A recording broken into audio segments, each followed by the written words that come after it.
Class 8 এর আজকে middle টার্মের অঙ্কগুলো করাবো। কিছু মিডল টার্ম উদাহরণ দিয়ে দেখাই। এক নম্বর, x square plus 7x minus 18 equal to 0। আচ্ছা, আমাকে না মিডল টার্মের ক্ষেত্রে সবার প্রথম খেয়াল রাখতে হবে এই 18 কে না ভাঙতে হবে। 18 কে ভাঙবো এবং তাদের প্লাস অথবা মাইনাস যোগ অথবা বিয়োগ করলে না 7x আসে এমন কিছু সংখ্যা আছে। আমরা যদি 9 আর 2 কে ভাঙি তাহলে 9 দুগুণে 18, সেক্ষেত্রে দেখা যাক x square plus 9x minus 2x minus 18 equal to 0।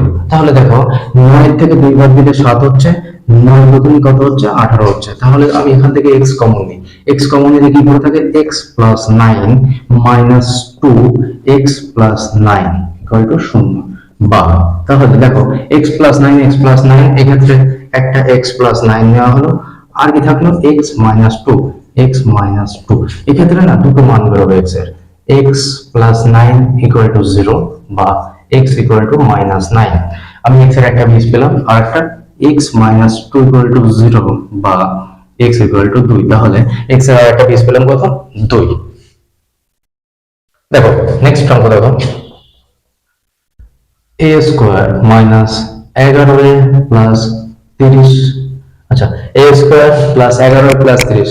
আচ্ছা, 5 আর 6 এর গুণ করলে 30 হয়। তাহলে 5 আর 6 কে নিয়ে দেখা যাক a square minus 6a minus 5a plus 30 equal to 0। তাহলে আমি এখান থেকে a কে কমন নিই, a minus 6 minus 5 a minus 6। তাহলে আমি কি কাকে কাকে পাচ্ছি, a মাইনাস 6 পাচ্ছি একটা আর a মাইনাস 5 পাচ্ছি। দেখো a মাইনাস 6 একটা নেওয়া আছে আর a মাইনাস 5। তাহলে একইভাবে a মাইনাস 6 ইকুয়াল টু 0 ধরতে হবে বা a সমান সমান 6। এর পাশে a মাইনাস 5 ইকুয়াল টু 0 বা a ইকুয়াল টু 5। তাহলে এর কটা বীজ পাওয়া গেল, দুটো, একটা 6 আর একটা 5। এবং নেক্সট অঙ্কটা একটু দেখো, এক্ষেত্রে বড়কে ভাঙবো 6 আর 2 দিয়ে। তাহলে m square minus 6m plus 2m minus 12। এখান থেকে তুমি m কমন নাও, m কমন নিলে পড়ে থাকে m minus 6 plus 2 m minus 6। তাহলে আমরা কাকে কাকে পাচ্ছি, m মাইনাস 6 আর পাচ্ছি m প্লাস 2। এক্ষেত্রে মান বের করতে হবে m মাইনাস 6 ইকুয়াল টু 0 বা m ইকুয়াল টু 6। দেখো 6 কেন হচ্ছে, মাইনাস আছে, মাইনাসটা পাশে চলে গেলে প্লাস হয়ে যাচ্ছে। তাহলে m প্লাস 2 ইকুয়াল টু 0 বা m equal to minus 2। Minus 2 কেন হলো, এই পাশে m এর সঙ্গে যে 2 আছে সেই 2 প্লাস আকারে আছে, ও পাশে গেলে মাইনাস হয়ে যাবে, সাইন চেঞ্জ হয়ে যাবে। 4 দাগের অঙ্কটা আমরা দেখি। 4 দাগে দেওয়া আছে x square minus x minus 20। তাহলে আমরা 20 কে ভাঙবো 4 আর 5।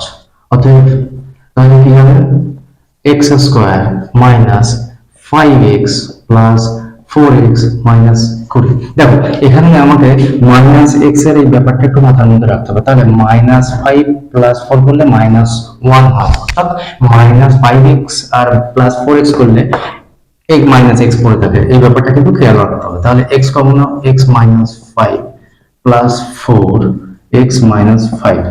তাহলে কি কি পাচ্ছি আমরা এখানে, x মাইনাস 5 পাচ্ছি একটা, আর একটা কি পাচ্ছি x প্লাস 4। সেক্ষেত্রে একইভাবে আমাদের দুটো মান বের করতে হবে, তার দুটো বীজ বের করতে হবে। x মাইনাস 5 ইকুয়াল টু 0 বা x ইকুয়াল টু 5 আর x প্লাস 4 ইকুয়াল টু 0 বা x ইকুয়াল টু মাইনাস 4। আচ্ছা, এবার নেক্সট অঙ্কটা একটু দেখবে। নেক্সট অঙ্ক হচ্ছে 16 কে ভাঙবো 8 আর 2 দিয়ে। তাহলে b square minus 8b minus 2b plus 16 common নাও। এখান থেকে b কমন নিলে থাকে b minus 8 minus 2b minus 8। তাহলে আমি কি কাকে কাকে পাচ্ছি, b মাইনাস 8 পাচ্ছি একটা আর b মাইনাস 2 পাচ্ছি। তাহলে b minus 8 equal to 0, b equal to 8। আর এর পাশে কি হবে, b মাইনাস 2 ইকুয়াল টু 0 বা b ইকুয়াল টু 2। দুটো বীজ পাওয়া গেছে b এর।